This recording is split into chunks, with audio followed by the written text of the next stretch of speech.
Can you talk or share your position on that, Gary, in terms of there are a lot of kids trying to, be specialized so early in their career. What is your position on specializing on a sport way too early?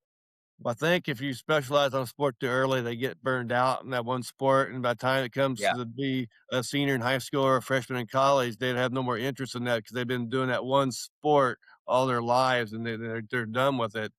Otherwise, if you do all sports and you get the skill set of all different sets, I think it's just more enjoyable and it keeps you interested. And you may not be an expert everything in one sport, but you can be good in all sports. And I think college coaches and recruiters like to see people who are well rounded. I think, Well and rounded. Yes. No, that's important. You hit it. They hit the nail right on the dot there. Time out, time out. Let me ask you this. What if the gap between where you are today and where you want to be isn't talent? It's how you're training when no one's watching. That's what this studio podcast is all about. We don't chase motivation. We don't hype potential. We build identity through habits, standards, and systems. This is where student athletes, parents, coaches, and leaders come to sharpen how they think, prepare, and perform. I'm Coach Randy, and this is the Built Different Studio Podcast. All right, family, welcome back to the Built Different Studio Podcast, where we don't just talk about success, we train it. Mindset, systems, habits. Because talent might open doors, but structure determines how long you stay. Today, we've got someone in the studio who's lived the evolution of athletics from every angle. Gary Crusha has spent 28 years coaching football and track and serving as an athletic administrator, working daily with high school students, families, staff, in environments where expectations keep rising and the margin for error keeps shrinking. What I respect most about Gary is this. He's adapted with the times without abandoning standards. He's coached through change, he's led pressure, and he understands that leadership today requires clarity, consistency, and composure on the field and in the office. So today we're talking evolution, we're talking leadership, we're talking what it really means to stay effective over time. Family, help me welcome Gary Crusha. Welcome to the show. Gary, before we dive in, I want to start with you, not the titles, not the resume. For everyone listening, tell us your story, your roots, the moments and experiences that shaped how you lead today. Because every leader has a beginning, and I want to hear yours. well, my beginning was growing up. I was a large family with three older brothers, and when we played sports as kids, Okay. and we always played 2-on-2, and that grew my love of sports. My dad loved sports, and my dad introduced us to sports, and he also taught us, hard work, and if you start something, you can't quit. So he never said he had to do it. He never forced us to do sports. But yeah, I all started my love of sports and stuff as a kid, growing up with a big family and brothers and sisters. We played sports. My dad was a sports lover. He loved all kinds of sports. He introduced us to sports, and Yeah. he taught us how to be responsible and committing to something. Never quit. Once you start something, you don't Never quit it. quit. He didn't. Okay. He never pushed us into sports, but he encouraged it. Got it. So you said you have a family. How many brothers? 3 brothers or Three total brothers 3? and 2 sisters. Yeah, three older brothers and 2 little sisters. Yep. Oh, wow, okay. Nice. Yeah, I see on your background there, Gary, that you have some football jerseys. Can you talk a little bit about those jerseys behind you? Well, I'm yeah, sure they those mean a lot to jerseys you. are daily. There's daily reminder that all the work and effort I put in to playing sports, and I got my high school jersey, my college jersey up there. It took a lot of hard work and commitment, to be able to get to where I am today. That's just a daily reminder. Playing college football is one of the hardest things that I've probably done. It was more of a job, but the thing is, I love sports. I didn't feel like a job, but the effort and time commitment is unbearable sometimes for college athletics. Yeah, a great point there. I want to share with the listeners that playing at the next level beyond high school is so difficult, so challenging, and it's a monumental achievement, right? I think it's less than 6, 7% of high school players go on to play at the high school or college level, either any sport for that matter. So, Gary, you've been in athletics for nearly 3 decades. As the game has changed, what mindset shift has been most important for you to stay effective as a leader? Well, thing is, like I said, technology is a big thing. Back 30 years ago, the technology wasn't nearly it was now. And someone my age, if you don't change with times and technology, you get left behind. And so you always got to stay on Okay. top of the latest and newest technology and provide your coaches and kids what's available out there to stay up with the rest of the teams that you're competing against. Yeah, no, thanks for sharing that. That's very important. I mean, especially nowadays with AI as well, the technology, their social media, recruiting has changed from several years ago as well, just because of technology. And what you shared about that is making that adaptation, being able to change and being able to evolve and making sure you're up to date with the latest technology. That evolution describes really how you lead and how you lead with structure. So, with all the added expectations on athletes, coaches, and administrators today, how do you help student athletes stay grounded instead of overwhelmed? For the most part is you got to keep them organized and reassure them that Yeah. it's we're real people. Sometimes you got to keep a schedule, and in our cases we encourage kids to do multiple sports here at Paris High School. They got to balance so their personal Okay. life, their athletic schedule, and family structure. As an athletic director and a dad and a coach, I understand the pool of all the expectations of our kids, but just making our kids realize that it's not the end of the world if they're not at everything every little bit of time. There's got to be some give here and there from the coaches and the athletic staff for the kids. Yeah, no, I hear you on that. You mentioned structure and, of course, communications as a stabilizer, and that's powerful. The idea of grounding athletes in what you said, organization and balancing everything that they're doing connects directly to daily habits, right? If you had to point to one system, habit, or routine that consistently helps student athletes perform better, either academically or athletically, what would that be? Well, you said that daily habit structure is important. And you talk about goals. You might have weekly goals, you might have monthly goals, you don't have career goals, or you might have a season goal. But I think if kids help create that structure for themselves, it will help their daily routines a lot better. No, I hear you on that. That consistency piece ties perfectly into leadership, influence, and goals, how important those are. So I tell my players, if you have a goal, write it down. Once you start writing a goal down, you're going to be able to hit it. I shared with you this little cube that I created. Is called the Victory Compass, and it's a goal tracking device. You could set athletic, academics, personal goals, and mindset goals. And when you write it down, when you hit it, you click it. And psychologically, that actually helps you achieve your goals and allows you to be more goal oriented. So over the years, who were the leaders or mentors that influenced you in terms of how you handle change, pressure, and responsibility? And what lesson from them still guides you today?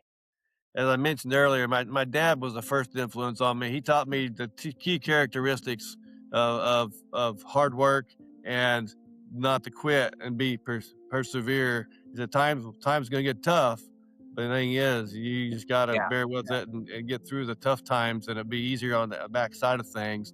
And of course, my high school coaches. I played basketball, football, track and field, and baseball in high school, so I had a bunch of coaches. Wow, that's amazing. I love that.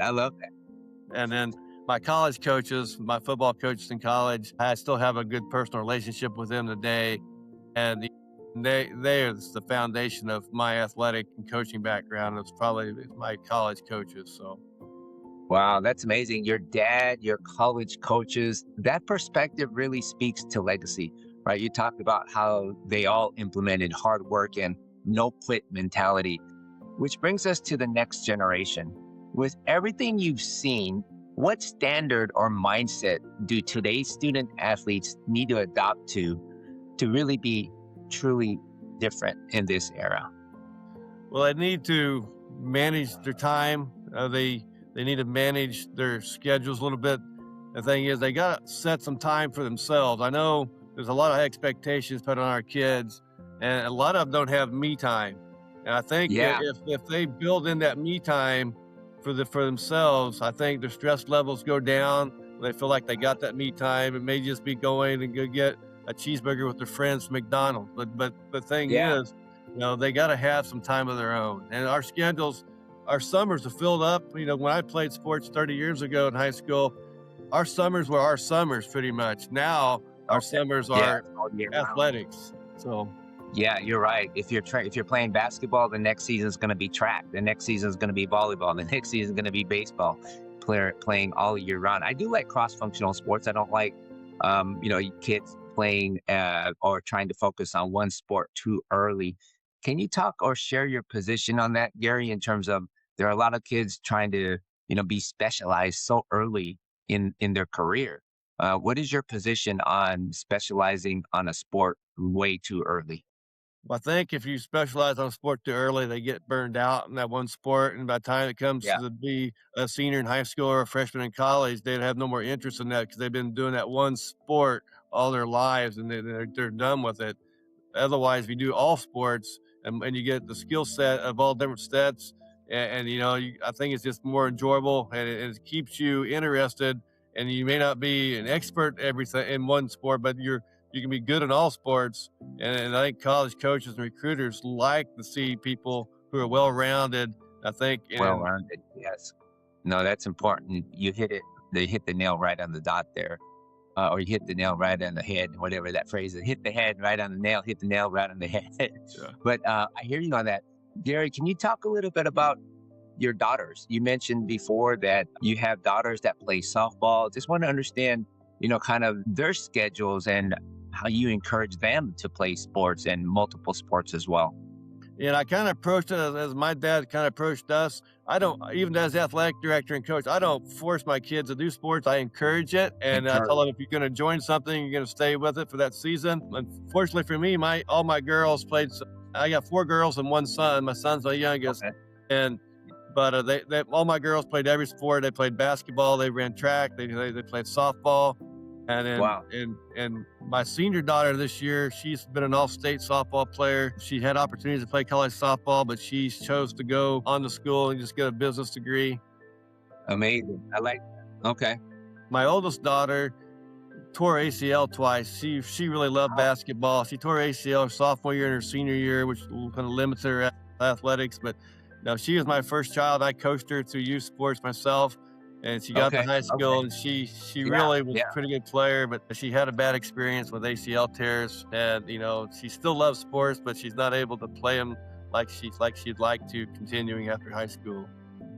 Wow, that's amazing. Thanks for sharing that with us and all the listeners. I can't overemphasize how important cross-functional sports are in terms of, even if you play baseball, it's going to help you in basketball in terms of being able to jump to the ball and have that anticipation. If you play football, another complementary sport to that is track and field, right? It is complementary. And like you said, playing multiple sports, I think it's a lost art nowadays. Gary, before we close, I want to ask you, was there anything that you wanted to share with our listeners? Anything that we didn't touch on? Anything that you want to share with our audience? Maybe a mission, maybe some upcoming events that you have, maybe something about the school?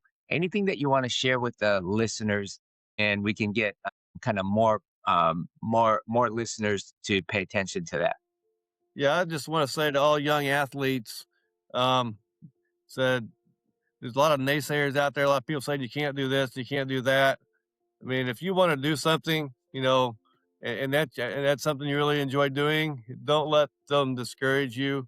You can get better with practice and hard work and develop into a really good player.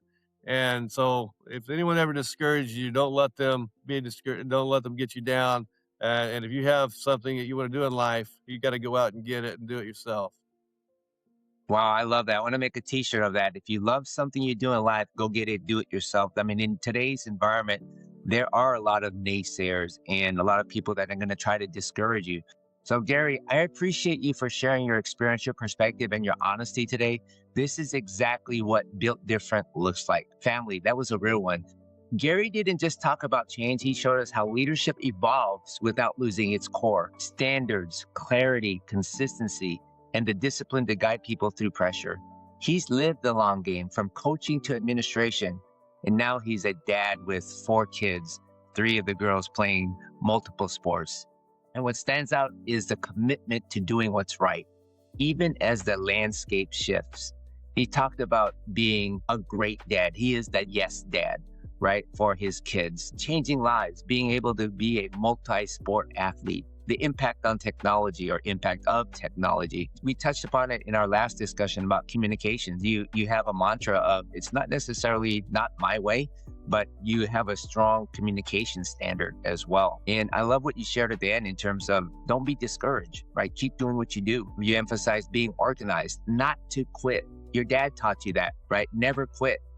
So important. I know there are a lot of families out there that start sports and don't finish it, or start a program and don't finish it. It's so important not to quit, because once you quit early, you're going to quit often. And focus on your goals. We talked about that as well. So if you're an athlete listening, understand this: clarity creates confidence. Parents, structure matters more than ever. And coaches and leaders, this is the reminder that systems outlast motivation. Gary, thank you for your work you continue to do for student athletes. Family, this episode reinforces something we believe deeply. In order to accomplish clarity, consistency, and confidence under pressure, you need exactly the right systems, habits, and mindset working together.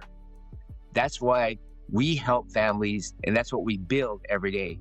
If you're a student, athlete, parent, coach, or leader, and you want guidance that actually works, this is your invitation to be on the show. If you want to be featured on this show, apply at athleticconnect.com. We're available on Spotify, Apple Podcasts, and YouTube. Handle today with intention. That's how champions are built. Fight on. Gary, thanks again for your time. I appreciate it. You have a great day. All right. Thanks, Coach Randy. It's been great being on your show. Thank you. Thank you.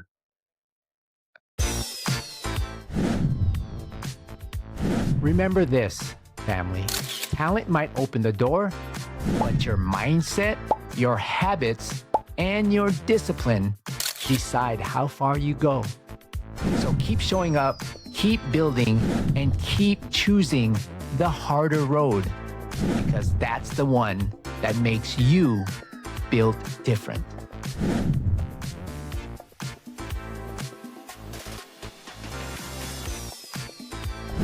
I'm Coach Randy, and this is the Built Different Studio Podcast.